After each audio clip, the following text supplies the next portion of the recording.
So I'm Kui Muraya. I'm a postdoctoral social scientist at the Kemri Wellcome Trust Research program in Nairobi, Kenya.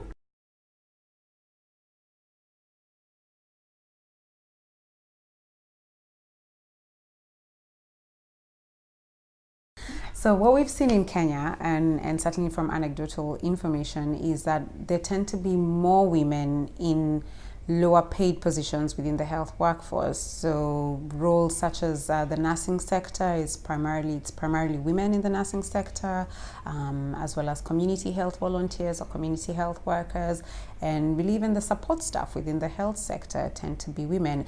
And although over the years, specifically in terms of the medical profession, so medicine, we've seen a shift in medicine with more and more women getting into medical school, more and more female doctors.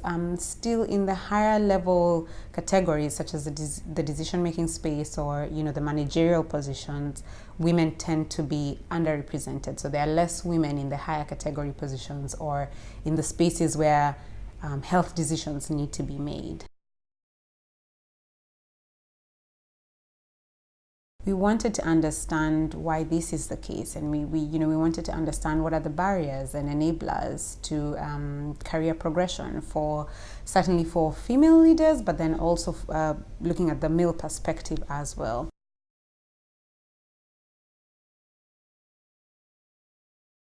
So what we found in Kenya was that certainly professional hierarchies and categories were the most dominant thing affecting progression into leadership positions or career progressions, specifically with people saying medical doctors, regardless of gender, were preferentially selected or appointed into health leadership positions.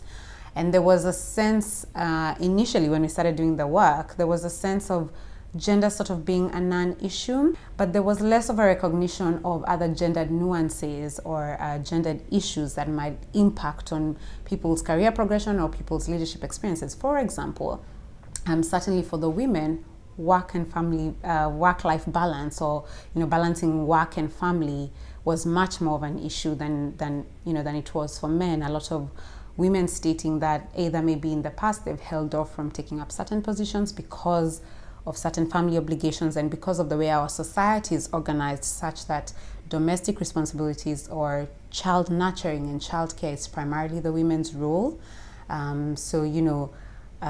Sometimes women would hold off from taking up further education, which could have then given them an opportunity to progress in their careers and in leadership because of family obligations, but this was less of an issue for men. So we conducted similar work in two other settings within Africa, so in South Africa and in Nigeria. And in both settings, just as in Kenya, we found that gender plays a varied role in terms of how people experience their leadership, but as well as in career progression. So we found that in South Africa, gender intersected with race and had an influence on people's career progression and how people experience leadership. And in Nigeria, gender intersected with people's professional and social networks to determine or to have had an influence in how people progressed in their careers or whether or not they were appointed into leadership positions. So the implications of our findings are that even though gender policies exist, and certainly in places like Kenya we do have gender policies, there are certain complexities or certain gendered nuances that need to be taken into account because they do impact on people's career progression and they do impact on people's experience of leadership.